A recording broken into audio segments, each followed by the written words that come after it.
Papa Smurf stopped mid-step and turned nervously. He thought he heard a rustle in the bushes right behind him, but he saw nothing there.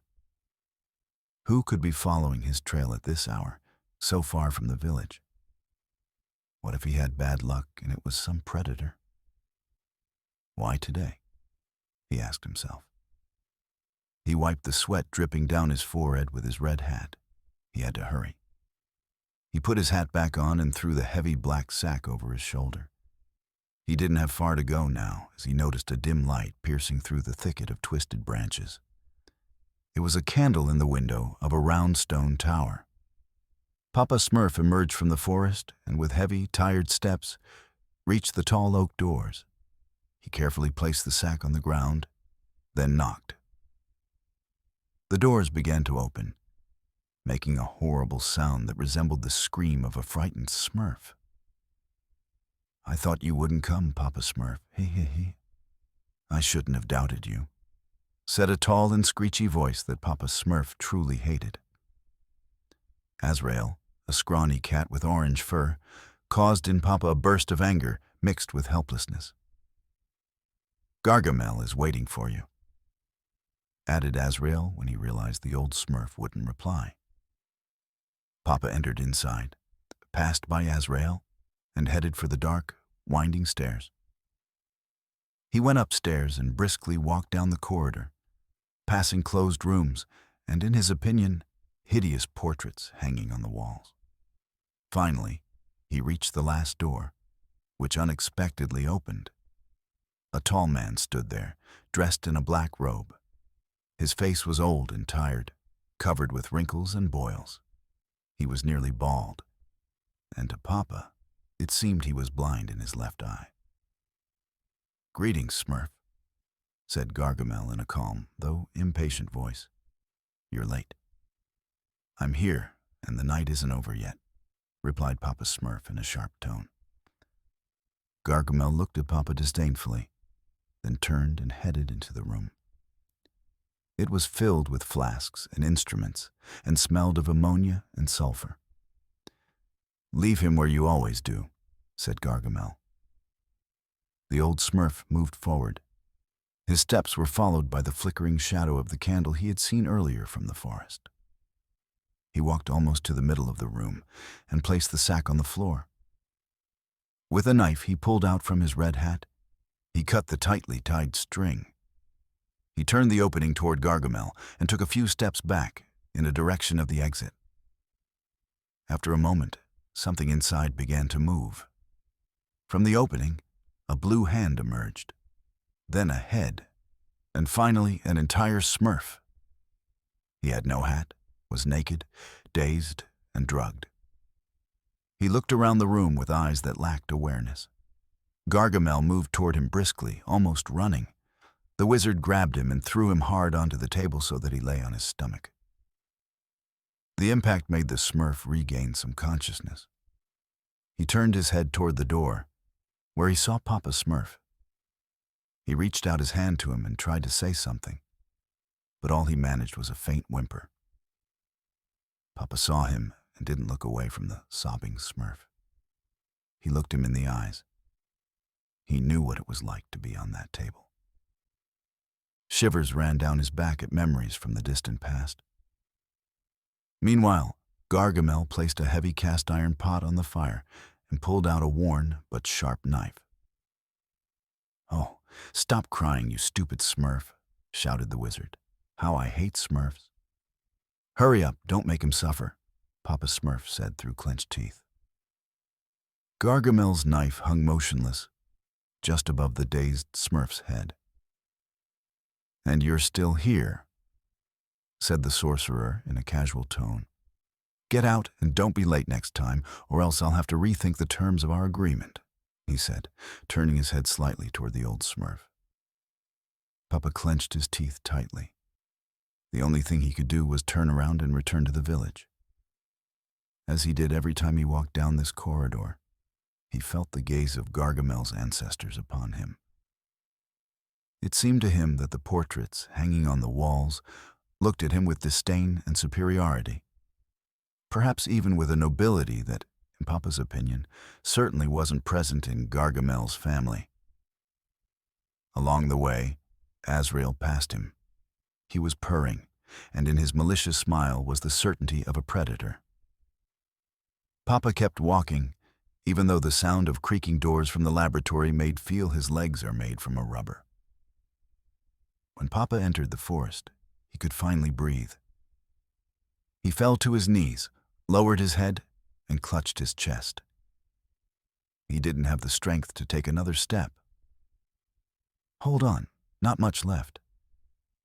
Soon the village will be safe, he repeated to himself. He tasted a salty flavor in his mouth. He hadn't even noticed when someone stood before him. 2 blue legs in white shoes. Papa raised his head and saw Hefty Smurf's face. Other Smurfs stood around as well. Some looked him straight in the eyes, others turned away and wept quietly, and still others didn't look at him at all. "What are you doing here?" asked the old Smurf, wiping his teary eyes. "A better question is, what are you doing, Papa?" asked Hefty Smurf. "Why are you coming out of Gargamel's castle in the middle of the night? Where is the sack you were carrying?" Papa didn't answer. 1,000 thoughts raced through his head.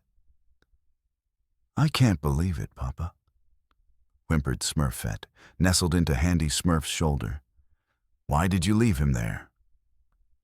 Papa turned his head back and forth, looking at the blue, frightened faces. He gritted his teeth and struck the ground hard with his clenched fist. "Ignorant fools," he shouted. "How long do you think I can protect the village from Gargamel? Smurf magic isn't enough. Sooner or later, the location of the village would be discovered, and our entire kind would be destroyed. I had to negotiate." Papa stood up and faced Hefty. He spoke in a lofty and commanding tone. "Thanks to the agreement with Gargamel, the village is peaceful and can grow. Before, we were a mere 100 Smurfs. Now there are thousands. Every Smurf I bring to him is the price for your safety. Don't you understand? I did it to protect you." "Are you sure it was for us?" asked Brainy Smurf in a rhetorical tone. "We've thought for a long time that something was wrong, Papa. We searched your hut and found this." Brainy raised an old book above his head. "It's your journal from the days when you weren't yet Papa. In it, you describe exactly what happened the day Gargamel captured you." Brainy opened the journal and began to read aloud. "I lay on the table in Gargamel's laboratory. There were more Smurfs around. I knew them. I grew up with them. Each one, in turn, ended up in the pot. Some Gargamel threw to Azrael. I realized I was the last one. When finally my turn came, and I thought I'd end up in boiling water any moment, Gargamel untied me and placed me on the table. He offered me a deal. He said he would teach me his magic, give me knowledge and abilities. In return, he wanted someone in the village. Someone who could deliver Smurfs to him. 1 every month. When he finished, he extended his little finger, and I shook it. A few weeks later, I returned to the village. Brainy finished reading, then added, "Later, you wrote that Gargamel needs Smurfs to make his elixir of longevity. Over the years, you've sacrificed hundreds of us." For a moment, among the Smurfs, there was absolute silence, broken only by the sound of a cricket in the grass. "With the knowledge and magic that Gargamel taught you, you took over the village," said Lazy Smurf calmly. "You did it for yourself, Papa." Papa's skin turned a light shade of blue, and a shiver ran down his back. Like prey cornered by a predator, he had to think and act quickly. He looked at the journal and told Brainy to give it back to him. When he didn't listen, Papa moved swiftly toward him. Hefty, however, blocked his way. Papa shouted at him, but he didn't budge. Finally, in a fit of helplessness mixed with anger, he pulled a knife from his hat and stabbed Hefty straight in the stomach. An orange stream of Smurf's blood flowed over the blue skin. Hefty's face was soaked in a pain when he pulled out the knife and threw it aside. Then he lunged at Papa Smurf. The old Smurf, however, had the advantage over the wounded youth. He threw Hefty onto his back and began to strangle him with his bare hands. Now the young Smurf's face, deprived of oxygen, had a pale blue color. Hefty, with the last of his strength, tried to free himself, lightly hitting Papa on the head, but all he achieved was to knock the red hat to the ground. When Papa was sure of victory and was thinking about his next move, he felt a piercing pain in his back. He loosened his grip and fell right next to the gasping Hefty. He turned and saw his own knife in the hands of lazy Smurf, who was silent. There was no triumph in his eyes. Only tears as big as stones trickled down his face, and his hat and pants were slowly changing from white to scarlet red. He looked at Papa full of sorrow, but also certainty and conviction. Papa smiled. "Red suits you," the old Smurf whispered quietly with his last breath. "Papa,